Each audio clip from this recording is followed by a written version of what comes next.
Good evening and welcome to the Acton building and to this evening's program, co-sponsored tonight, of course, between Acton Institute and the Russell Kirk Center for Cultural Renewal.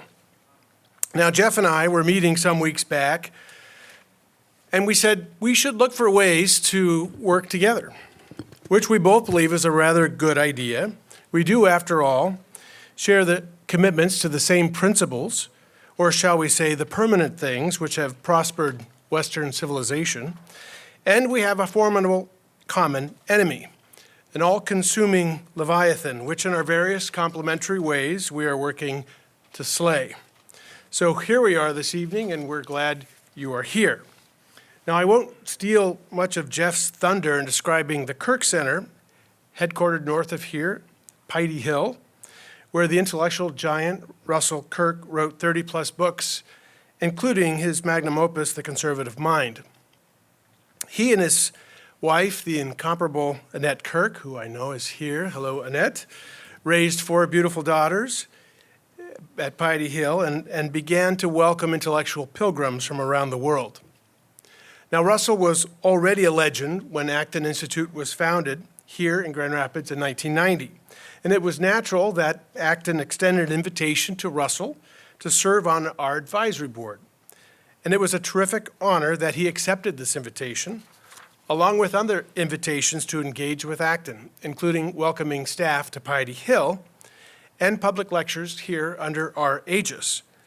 It is worth noting that Russell's last public lecture he delivered to a sold-out Acton audience on the topic, Lord Acton on Revolution, which I commend to you and is available from our bookshop. The Acton-Kirk connection goes deeper still. Within our first months, we hired a receptionist, Acton employee number 3, a Miss Monica Kirk, Russell and Annette's oldest daughter. Not long after that, we hired a smart young budding intellectual as employee number 4. His name was Jeff Nelson. Now, Jeff worked for Acton for a year, which is why I will take credit for all his subsequent successes in his professional life, including a stint as a college president, founder, and manager of a book publishing imprint, and executive vice president of one of the most illustrative classical liberal organizations, ISI, founded by none other than William F. Buckley. And did I mention that somewhere along the way, he met, fell in love, and married Russell and Annette's second daughter, Cecilia, who is also here somewhere tonight, Cecilia. And that brings me full circle to the Russell Kirk Center for Cultural Renewal, which was in fact co-founded by Jeff and Annette Kirk. And after many successful years, decades, under Annette's successful day-to-day management, Jeff now leads the Kirk Center as its executive director and CEO. Now, our format this evening will include a 30-minute lecture, followed by an opportunity for questions from the audience. At the appropriate time, colleagues of mine will emerge with microphones, and we ask that you beckon them over and speak into the mic so that our digital audience, tonight we're being simulcast, can fully participate in the discussion. So I have given short shrift to tonight's important topic and indeed to its speaker, but I leave this important duty to Jeff Nelson. Would you please join me in welcoming Jeff? Sir? He just said he didn't praise me enough in terms of my early contributions to the Acton Institute. That's Chris. Now's not the time, but that day will come. I'm, as you can tell, very used to following Chris Maurin. I've been, in a very broad sense, doing it now for 3 decades. As he said, he was my first boss in the conservative liberty movement, and he's not lying when he says that he can take credit for whatever I may have accomplished in the liberty movement since I left Acton, because I learned so much from Chris from those early days about how, effective, humane organizations are built, and how you deal with employees, and all these things were new to me. I was an academic and learning the connection between the financial, the administration, the operational side of building a world-class organization. And when I started in Kirk and Chris's apartment above a flower shop, and we had great times talking, and occasionally some good moments out on the golf course. And it's been wonderful to be friends for all these years and to see, because Chris, I don't need to tell you here in Grand Rapids, who support the Acton Institute, that he is one of the great institutional and organizational entrepreneurs of his generation.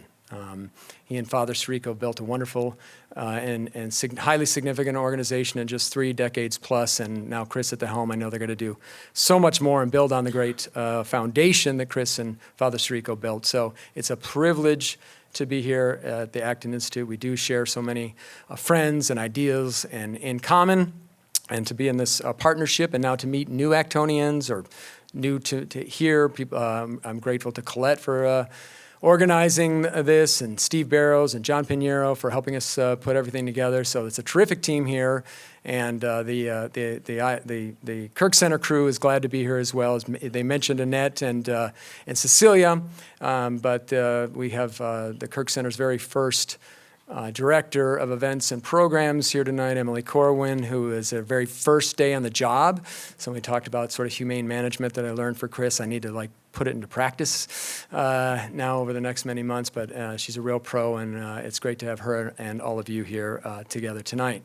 It's a kind of, we're a family of friends of freedom, and we have different emphases and different traditions, but it's important that we work together in this day and age, especially where within the liberty movement, things are fraying in a variety of troublesome directions. And I think the Kirk tradition of conservatism and the Acton tradition of classical liberalism, friendly to conservatism, really have a lot of opportunity to forge an important connections together. And so I look forward to exploring those more as I'm now back in this part of the world, and happy to be after 3 decades. Well, we're all here, and many of us are here tonight, and we all understand, we're here because we understand, that to move forward and through our various programmatic interests, we must explore fresh educational approaches and initiatives aimed at renewing America's tradition of economic, political, and religious liberty. That's why we've come here tonight. I think this is probably hopefully, I think it's one of the most interesting and suggestive and hopefully most important Martin Luther King Day events in Grand Rapids today, maybe in quite some time, to explore the seemingly, contradictory personalities in Russell Kirk and Martin Luther King. When I was growing up as a young college student, not so long ago, but somewhat long ago, it was pretty much commonplace that Martin Luther King was just a dangerous radical, a fraud, a conventional, a progressive, anti-American. And that was being taught from both the left and the right. And that was sort of our assumptions. We carried our baggages of assumptions just like the left carries their baggages of assumptions. And that I carried through for a lot of my life. And I know that too, students then and now, progressive students and some conservative students, had the same view of Russell Kirk. They viewed him and his writings in kind of reductionist ways, and viewed him as a kind of a defender, a mindless defender of the status quo, or of business interests, or et cetera, and dismissed him and labeled him without thinking. And that was happening in universities for many years.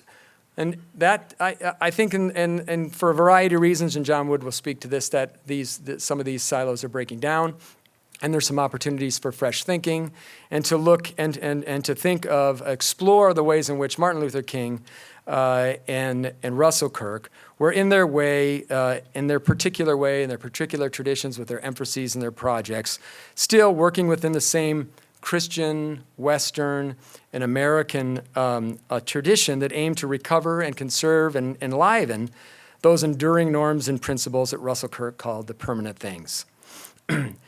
And to strengthen, in fact, one of Dr. Kirk's favorite phrases to describe what he was doing all the time, what is he studying, what was the aim of his study, and he would say oftentimes it's to strengthen the American tradition of order and justice and freedom. And those concepts are big ideas, and they're all interrelated. And they are words and traditions and ideas that I think both preoccupied Martin Luther King and Russell Kirk. And to that end, I think while there's many differences, obviously, but it's an opportunity today to maybe look at some of the common ground that we have.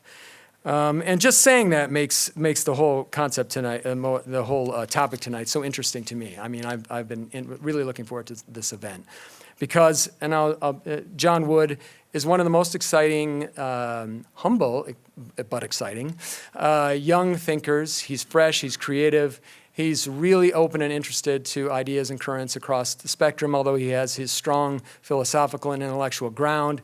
He's very good and capable of navigating the polarization, ideological and political polarization that is so prevalent today. He's breaking down barriers. A lot of times when I'm out talking to influential people like yourselves, friends, or just in coffee shops, they'll say, well, who are some of the young thinkers today, or who are some of the thinkers today that are kind of, we should know about, or saying fresh things, or, talking about some ideas that are a little, that we should know about that aren't as conventional.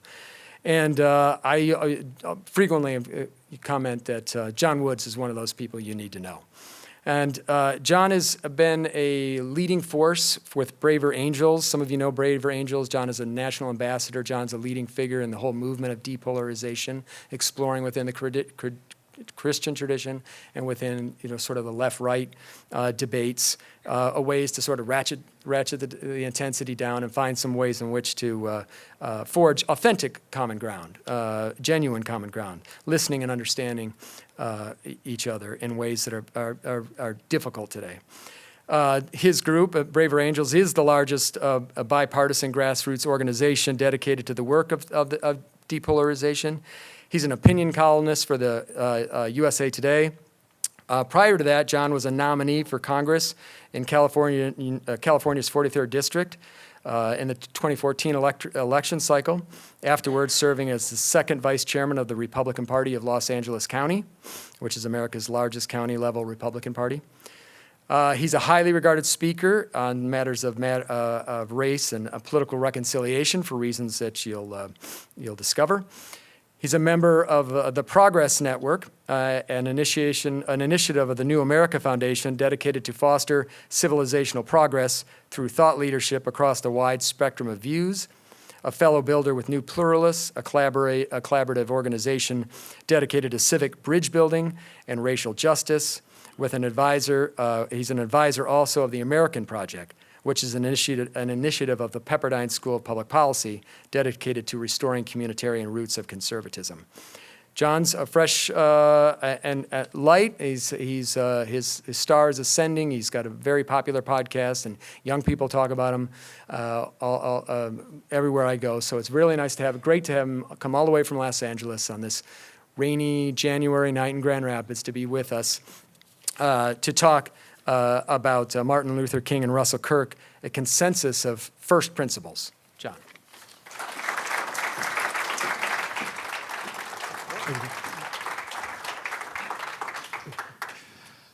Thank you, Jeff. Thank you all very much. I need to make a note to myself in general to tell the people who introduced me not to set the bar so high. At some point I may fail to clear it, but hopefully this is not one of those nights. No, but Jeff, it's great to be here with you. Great to see you again, Cecilia, Annette. So nice to see you, and new friends, Chris, Stephen. It's good to see you. And it's wonderful to be with all of you to talk about something that may seem like a counterintuitive sort of juxtaposition, right? This idea that the two most, let us say, catalytic figures of the mid-20th century in terms of spurring the movements that would go forward to define the further arc of American history the conservative movement on the one hand, and you might say the civil rights movement, and within that the nonviolent movement, the mainstream of the American social justice movement of that era, which produced such indelible change, that these two individuals who you would instinctively assume would be polar opposites on the political spectrum, and in point of fact, they were, nevertheless were proceeding from a place of deep convergence with respect to the subterranean architecture, if you will, of the philosophies that they represented. And in so being the case, perhaps, just maybe, if we can sort of identify the places at which these individuals converged in meaningful ways, we might be able to restore unto ourselves in the present moment an understanding of how it is we might more effectively bridge the divide in our current time. Because I would argue, as you'll hear me do shortly, that both modern American social justice and modern American conservatism in many respects have lost their way. Because each tradition, I would suggest, has found itself, to greater or lesser degree, untethered from the deeper anchorings of virtue, of faith, of community, in their understandings of freedom, that for all of the political differences that existed between Dr. King and Russell Kirk, nevertheless represented sort of the deep soil from which the immense good that came from those movements sprung. So, I can say a little bit by way of leading into that conversation, about how I sort of come to this topic. So I was speaking to a number of you earlier today about sort of how I come to conservatism, how I come to politics, broadly speaking. So I'm going to tell a story that I told to some of you folks earlier on, but there's a twist that comes at the end of it. So you can go to sleep for a moment if you heard me say this earlier, and then wake up at the punchline, or the punchline that follows the punchline. Jeff mentioned, depending on which Jeff I'm talking to, I'll say other Jeff, but since both Jeffs are in the room, I will say Jeff without numerical designation. I was a nominee for Congress back in 2014. I actually ran against Maxine Waters in that election cycle. For anybody who doubts my commitment to, keeping the peace in the political battlefield. I was actually the most successful Democrat or Republican to ever run against Congresswoman Waters over the full arc of her now, I think, 54-year career in elected office. I lost in the smallest landslide of anybody who ever ran against the Congresswoman. Scratched the underside of 30%, which wasn't bad for a 26-year-old kid with no resume, no prior political experience. I didn't have much going for me in the way of money or sort of history in politics, but I knew the issues pretty well. I knew the community well, and I also had a story to tell. So the California 43rd is a very left-leaning sort of area, predominantly Black and Latino, but with strong pockets of suburban conservatives, mostly white, some Asian. And so I had a bit of a canned opening line that I would roll out when I was speaking to folks, whether I was speaking to an audience at a Democratic-leaning Black church in South Central Los Angeles, or to a predominantly white Tea Party club in South Bay LA County. People would always ask me, they'd say, what at the age of 26 makes you qualified to represent a district like, the California 43rd in LA? And I'd tell people, well, I come from an interesting family background. My mother's a liberal Black Democrat from inner city Los Angeles. My father's a conservative white Republican from Tennessee. I grew up explaining my mother to my father to my mother, and that's why I can represent all of you. And it tended, there you go. And it tended to be good for a laugh. Now, the funny thing is I grew up, with political and racial diversity in my family, but the majority of my relatives were left-leaning. I grew up a liberal activist. I didn't start really studying conservatism until after having worked for the Obama campaign in 2008. I looked at Barack Obama as having echoed the high-minded, moral, social aims of Martin Luther King Jr. To me, the idea of hope and change suggested the post-partisan, post-racial America, neither red states nor blue states, but the United States, not black, white, or Latino America, but the United States of America. This idea of an America where we do not speak of white power or black power, but rather God's power and human power. That to me seemed to be the message that Barack Obama was echoing. And so I followed his campaign, worked for his campaign. And when it was all said and done, I took it upon myself to start studying conservatism in an effort to sort of bring Republicans and conservatives into the fold. Long story short, wound up sort of converting myself. But here's sort of the funny thing about how that ends, because I began taking in information from different places, reading books I hadn't read before, The Wealth of Nations, Adam Smith, Atlas Shrugged. I read the Bible from cover to cover, had a religious conversion. That is its own story. It's very relevant to the tale here. Didn't really get to Russell Kirk until, honestly, after my 2014 campaign.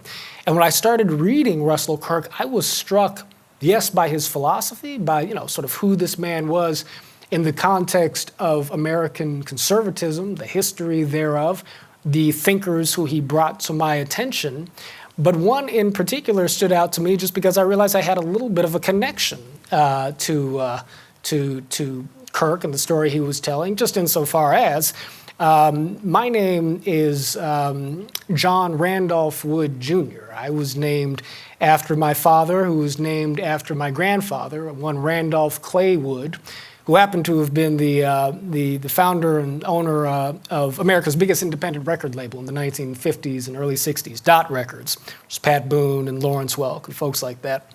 And Grandpa was named after the great orators of the Senate, as my father explained to me when I was little, one of them being Henry Clay and the other being John Randolph of Roanoke, who I knew nothing about until later on, after having run for Congress myself, as a conservative in Los Angeles, realizing that I was actually named after one. That is to say, a man who sought congressional office by the name of John Randolph. And so I now somewhat proudly go by the moniker, at least when I'm speaking to my good friend Jeff Nelson, of John Randolph of South LA. And so, that's, that is a tag that I, happily embrace. But I'm somebody who thought of himself as growing up in Dr. King's promised land. Many people have explained to me how the United States of America is as racist today as it's ever been. But the truth is that I grew up in a time, in a place where I was deeply loved by people of very different skin colors and people of very different politics. Took me a while to realize that perhaps not all of America is that way, but it seemed that the power and impact of King's philosophy was one that genuinely did move the needle in terms of our national conscience and the way we treat each other as Americans. His legacy was well reported to me as a kid growing up in the public school system in Los Angeles. But one thing that was not particularly emphasized to me about King, though I knew he was a reverend, though clearly he was a religious man, was just how deep and just how vital King's understanding of society and the universe as proceeding from the mind and heart of an omnipotent creator was to his understanding of the power by which we affect social change in American life and in human life, broadly speaking. Dr. King was a person who believed in an ordered universe. I was a person who sought to dedicate myself to being a voice for King's philosophy without ever having quite been pointed to the fact that this was where his perspective began. And in reading Russell Kirk, one of the first things I lit upon was the idea that conservatism, in Kirk's view, is not really conservatism unless it proceeds from this assumption that we live in an ordered universe, that there is a design within which all things unfold. And that seemed to me like a striking harmony for two individuals that I knew lived in the same time, had different politics, and yet had launched these powerful movements that in different ways had seemed to come untethered from that starting point in some sense. That's the beginning of the similarity, not the end. Dr. King, in believing not just in God as an abstract fact, but in the idea that there's a creator that animates all things, believed that the nature of God was such that it must express itself in the human personality in order for us to effect change in society in ways that would be pleasing to that will. King believed in a God who is a God of love, that God is love, to quote John in the first epistle of John, and that love is a spiritual force by which we can effect social transformation. But to love is to embody the virtues of love. And so the philosophy of nonviolence is a virtue philosophy. King's teachings centered in on the idea that love requires us to act in a spirit of goodwill towards our opponents, to regulate the way we think about our opponents so that we do not think wickedly about one another inwardly, and that in so doing we give ourselves the power to speak to the conscience of those who disagree with us.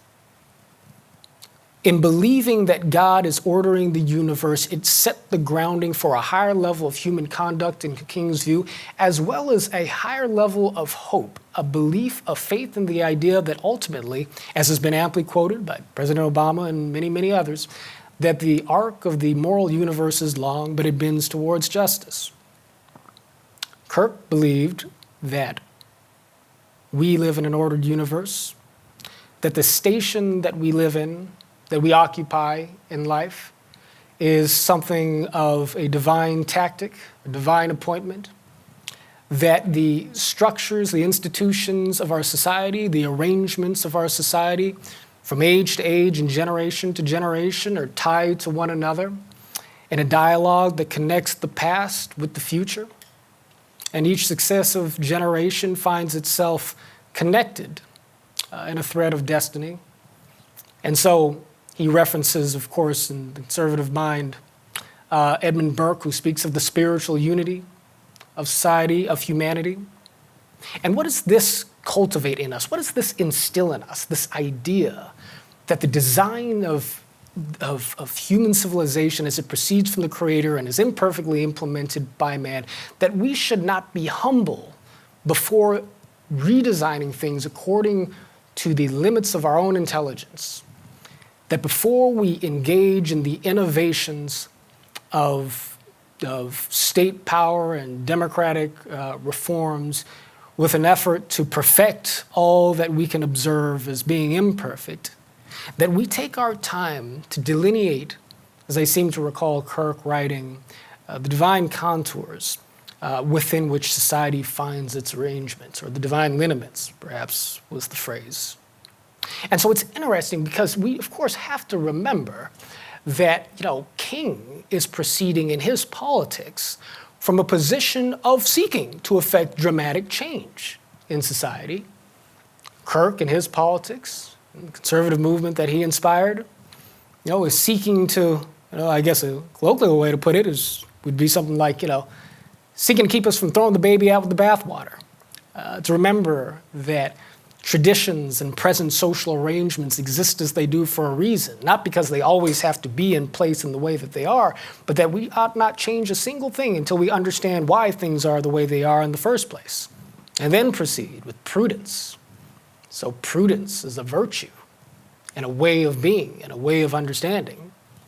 But what's interesting about this is that even as King seeks to dramatically, in many respects, change and challenge the status quo of society, and even as Kirk seeks to root us in an appreciation for why things are the way that they are, they both have a criteria for how it is they pursue political reform or advocating for the maintenance of things as they are, that is rooted in virtue, that is rooted in humility and an understanding that there is a greater wisdom that calls us towards our actions and leaves us in our stations.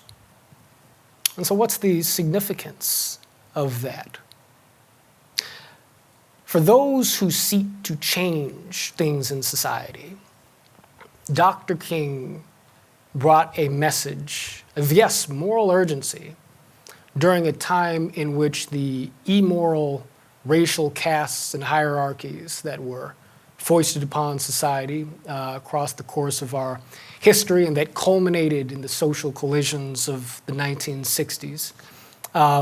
Yes, these were structures that he challenged, but he called upon his followers to engage the changing of those structures with love for those who sought to maintain them, and love for those who would challenge their own point of view and perspective as reformers. Dr. King called upon his followers to love the most rabid of their opponents. Because philosophical nonviolence, as much as people might want to make the case that Dr. King, on the left, people want to make the case that, oh, Dr. King was in fact a radical. Oh, Dr. King was a social democrat. Dr. King was this, that, and the other. Yes, we know his politics were broadly speaking, liberal, although there are many conservative things about King. But King required those who would walk in his footsteps to honor the humanity of those whom they challenged, because King's goal was not the overthrow of American society or the overthrow of its traditions and its institutions, but rather a living up to the higher ideals of the American founding and an inclusion, the creation of a space of a democracy of genuine inclusion where white, black, left, and right, and all of us, regardless of our religious banners, could find ourselves in deep relationship with one another as co-members of the beloved community. This is something that you cannot do without Christian virtue, because you have to love your enemy. And so King proceeds from that tradition. The philosophy of King is not defined with respect to the philosophy of nonviolence. The overarching moral and spiritual philosophy of King is not defined by the particular political prescriptions he pursued, but rather by the greater anchoring in faith, in virtue, and a belief in the godly power of love that animated it, because philosophical nonviolence is a cast of mind. Just like the conservatism of Russell Kirk was a cast of mind. Yes, it may lead us to certain conclusions about policy in the context of the challenges of the moment. But I read through the conservative mind, and you go from Alexander Hamilton to John Randolph of Roanoke and others. It's hard to think of certain people who would have less in common in terms of the prescriptions that they offered. But Kirk was calling upon us to be humble, to be prudent, to recognize the fact that there is greater wisdom that is setting in motion the currents of history in a way that would cause us to look at the arrangements of society and realize that if there are hierarchies, they are responding to genuine human needs. If there are structures and institutions which would seem to afford privileges to some and not to others, it does not mean that the remedy for this is a leveling of all things and the imposition of a forced sort of sameness. That change is inevitable, as Tocqueville understood, that change is inevitable. And one of the conclusions that Kirk records Tocqueville as coming to is the worrisome conclusion from his vantage point that the democratization of American society and society far beyond America's shores was so inexorable and yet so powerful that we ought to simply consider it a matter of divine providence. But that nevertheless, this movement of history is one that requires us to take a step back and to appreciate the wisdom that exists in the way things are. Now that gives us two different trajectories for how history flows, and yet they converge in harmony, and this is kind of the core of the case that I make in some sense. So Kirk discusses Alexis de Tocqueville, and Tocqueville says that while it seems to him inevitable that the democratization of humanity is something that will proceed without pause to those who would worry about its implications, that nevertheless, it is not hopeless that man should succumb to the perversion of democracy, but rather that those who would be vigilant and critical of the tendencies of leveling innovations in democratic society to reduce the human being to one that seeks its gain only through the realization and the acquisition of material goods and positive rights without reference to a greater spiritual reality and a sense that we exist in the context of a design of society in which we find our purpose in relation to one another, that vigilance against that tendency is something that could allow for the democratization of American society and for Western civilization in general to not necessarily result in the hollowing out of the human soul. I would argue that Martin Luther King Jr., and as a matter of fact, I'm not even going to qualify the statement. I would argue that Martin Luther King Jr.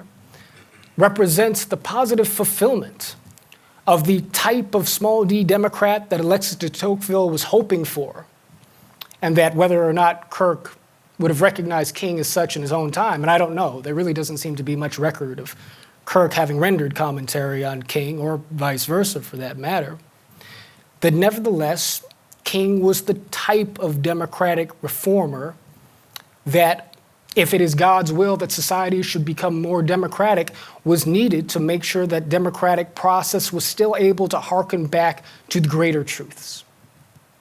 Because one thing that you can read and hear King discussing, King emphasizing to those who walked with him in the effort towards integration in the civil rights movement, was the fact that there is actually, although the terms are used interchangeably, he said, a deep and stark difference between integration and desegregation. Desegregation was something that King identified as being enforceable, important, something that the law could do to make sure that people were not unjustly barred in terms of their access to the resources and opportunities of society. But that's all the law can do. That's all desegregation can accomplish. If all we have is desegregation, King said that it leaves us in a society where we are elbow to elbow, but not heart to heart. That integration was what was required. Integration being one in which we recognize one another in the full sacredness of human personality, not forcing one another to be the same. King believed in an integration that highlighted the sanctity of human difference. And this obliteration of human difference is precisely what Burke and de Tocqueville and Kirk himself, a part of what they were concerned with in an industrial, materialistic, commercial society that eradicates what's special about the human individual in the arrangements that evolve over the course of time and in the context of the particular gifts that we bring to our station in life in relationship to one another. King was seeking to integrate into a society that recognized those things as special and sacred. He wanted those things for America, but he saw the American story as having traveled so woefully adrift from that starting point that, yes, he pursued a powerfully passionate and a morally aggressive and assertive path towards reform, which made him scary to many conservatives. You know, it's hard to know what exactly you're seeing in a man or a woman of action in the moment at which the consequences unfold in real time. The hindsight of history provides us some clarity. But what we can see in Dr. King's philosophy is that he was not trying to destroy the American project. He was trying to help redeem it, as was Kirk, who, like King, was alarmed at the creeping materialism of our corporate industrial society, It's not to cast aspersions on industry, of course. It is merely to say that the democratic impulse and the industrial commercial impulse, they're all things that cause us to find our salvation in things. But people are not things. This is what Dr. King said. And Dr. King and Edmund Burke alike, as Kirk recounts, had a definition of the human being nearly identical to one another, which rested upon this understanding of freedom, that you cannot abstract freedom from the free man, from the free human being. Freedom is not a thing on the outside of me that I can acquire. The proper understanding of the human personality is that he is free by nature and that it is a perversion of things that limits freedom, that cuts off our freedom. They both saw freedom in this way because God intends for us ultimately to be free, and yet to be free within structure, to be free within limits. Burke and Kirk and King, King and Kirk and Burke all believed this as well. And so Dr. King spoke of the freedom of the will, he spoke of choice, but he said that God's providence is supreme, that what we have is the freedom to choose according to our destined nature, right? And so even as conservatism, rightly understood, emphasizes freedom, it is freedom within the context of a greater reverence for God's design and the reason for the things around us. The reason for the things around us and the things within us. So, in my reflections on these men, on the philosophies that they inspired, I find myself feeling a bit of reverence and humility myself for the greater mind of God. Forgive me if I sound a bit like a preacher at this point. But it's just to say that the nature of our politics, our small-minded political tribalism, is such that we cast all things as zero-sum competitions in the context of our disagreements, to the point at which your existence and mine, if our politics are different, are themselves a zero-sum conflict. And this is the path to violence. This is the path to destruction. When I tell myself that I cannot live with you because I disagree with you, because we see things different ways, right? It also represents a forgetting of Christian wisdom in the deepest and most poignant ways. The truth is that if Russell Kirk and Martin Luther King Jr. were sitting here today, they still probably would disagree on all sorts of things. You know, Russell Kirk was a great champion for Barry Goldwater. Dr. King considered Barry Goldwater the most dangerous man in America. The battles between that generation of Americans were real. And yet, truth and wisdom are transcendent. Love is transcendent because God is. There was good in each of these men. There was wisdom in each of these men. And an America that believes in more than material things or ideological things is an America that can recognize the fact that truth is not the mere property of one political tribe or the other. It comes from a faith that is seasoned by human experience. And so Kirk, in writing about Edmund Burke, makes reference to the fact that while this was a man who sees society as being ordered by a creator, that this is no impractical mystic, but a man whose spirituality is wedded to understanding and encountering reality as it is. It proceeds from an understanding of what is concrete and real in human relationships, and does not give in to the flights of fancy that say that I, as one intellectual, as one person with an IQ of I'm not saying this is my IQ, but it's one person with an IQ of 150 or an SAT score of 1600 or what have you has the answers to life's eternal mysteries or to the problems of political society. By no means. He had a high-minded spirituality, Edmund Burke, according to Russell Kirk, but it was one that was calibrated to respond to the realities of real challenges. That could be said about Martin Luther King. If we can come to a place to where, on the left and the right, we can revive a commitment to virtue, a commitment to community, a deeper understanding, shared understanding of freedom, the sanctity of the human person, a rejection of mere materialism as a pathway to human flourishing, as important as material things are, and a remembrance of the fact that left or right, we are children of God and derive the sanctity of our persons from the love that He bears for us, then maybe, just maybe, our conflicts no longer have to be quite so zero-sum.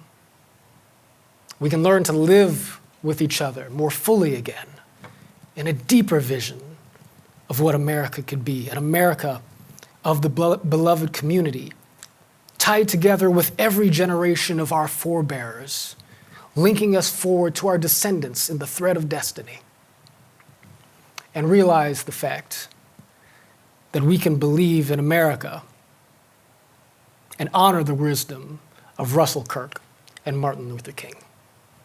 Thank you very much.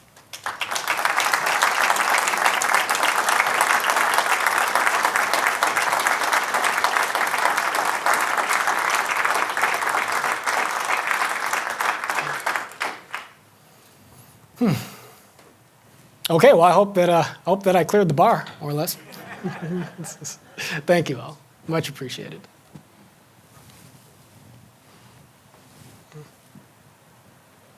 Thank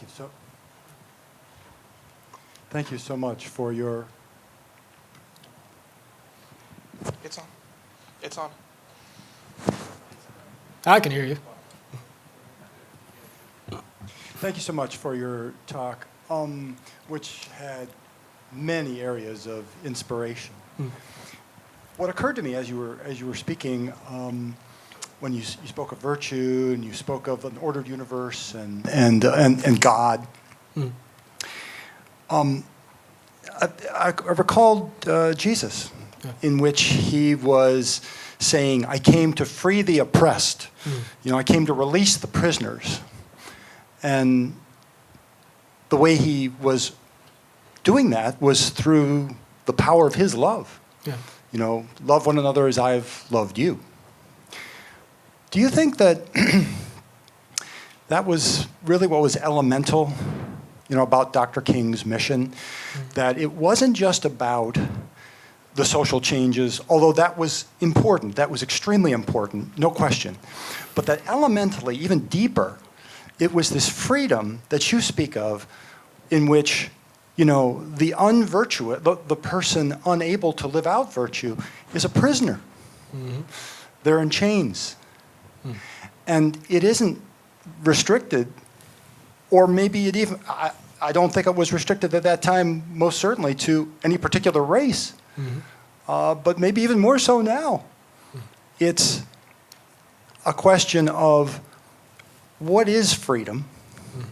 And do you think that that's more elemental in what his message was, is that freedom for all, from this being captured by this slavery of, lack of a better word, sin? Yes, absolutely. I believe that that is essentially sort of the first principle of King, really. I mean, he is, through a godly love, he is seeking freedom, and on every level. He is concerned with the material dimension of human life, but ultimately, he's seeking the spiritual liberation that only comes with finding yourself in right relationship with your fellow man and, with the source that begets us, right? And, King was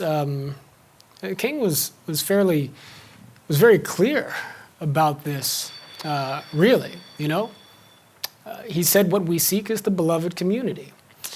We seek not to defeat or humiliate our opponents, but to be reconciled to them in friendship, so that we may be with each other in the beloved community, right? It was a vision, of heaven on earth. It was a vision of the kingdom of God, or some approximation of that in some sense. That's what King saw in his mind, in his heart, And Edmund Burke, who believed in, Burke had a vision, sort of an Anglican church that was threaded throughout the fabric of institutional society, that wedded its institutions in direct relationship to a reverential sort of understanding of the spiritual contours in which we have the existence of the state. And so, in the context of British society and this sort of constitutional tradition with which he was familiar, that's sort of the mechanical way, I think, by which Burke sort of envisioned a similar sort of outcome manifesting. And indeed, Russell Kirk makes reference to someone who I now forget who the quote is attributed to, but the statement in the conservative mind there is that Burke is sort of, I think, less concerned with one form of government or other, but rather with building something like the kingdom of heaven on earth. Folks will correct me on the details of that imperfect recollection. But the short answer to your question is simply yes.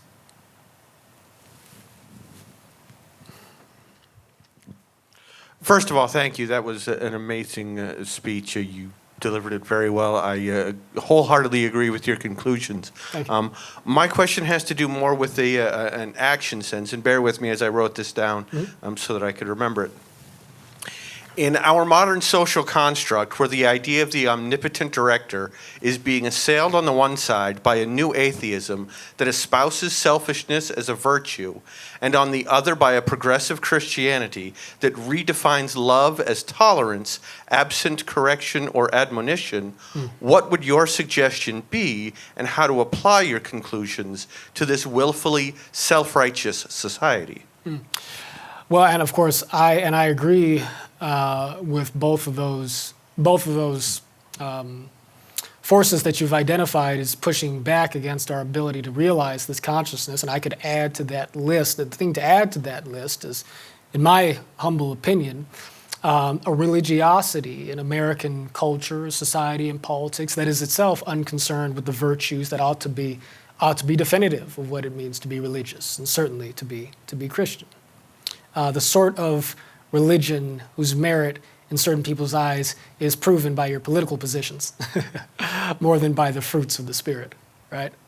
And that, in many respects, is more dangerous because it presents a false understanding of what religion is that justifies not believing in it, But to your point, I do believe that, the late Christopher Hitchens, famously a new atheist, somebody who was a remarkably entertaining polemicist. Very little respect, of course, for religion in general, but there are a few religious people who he respected and a few who he saw as demonstrating in his opinion, sort of the rare but occasionally, found positive power of faith. And King was somebody who he pointed to directly as showing what a Christian should be, even while he felt that the category of Christianity was an illegitimate one. And it's because King and his actions, regardless of where they derive from in his beliefs, according to Hitchens, nevertheless plainly demonstrated a moral capacity for transforming people into their better selves and scaling that impact up in society. All we really have to do is consult the Scripture, really. And again, I'm going to sound like a preacher here, You don't have to be a self-understood Christian, though, to benefit from the wisdom of the Gospels. And what the Gospels and what what the Bible teaches us ultimately, is that we are to be judged by the fruits of the Spirit, by the fruit of the tree of righteousness, right? And that ultimately, Jesus says to those who doubt his words, believe me not for the words that I speak then, but for the works that I do. We have to do things that demonstrate the personality of God. It's in our conduct. It is in virtue that we can show the power of what the Spirit can do. Not of us, but because we believe in it, we receive it, and it animates our actions. That's the way the circuitry works, That's sort of the mechanics of it. As long as, this kind of goes back to the old Jack Kemp saying, I think it's attributed to him, right? People don't care what you know until they know that you care. There's something similar to that. Intellectual arguments on behalf of the existence of God, I actually think are important, but they're woefully insufficient in the absence of the power of the Spirit, And that's what King demonstrated. You can use that in politics because it is more powerful than politics.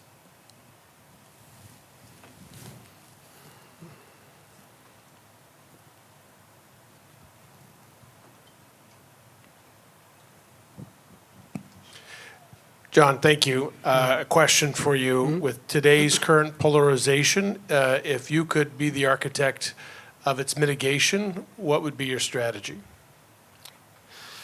Well, so that's that's sort of a shop talk question for me, Chris, given what I do. So forgive me. I guess I'll take a moment to turn that into something of a commercial for what it is I do and what it is we do.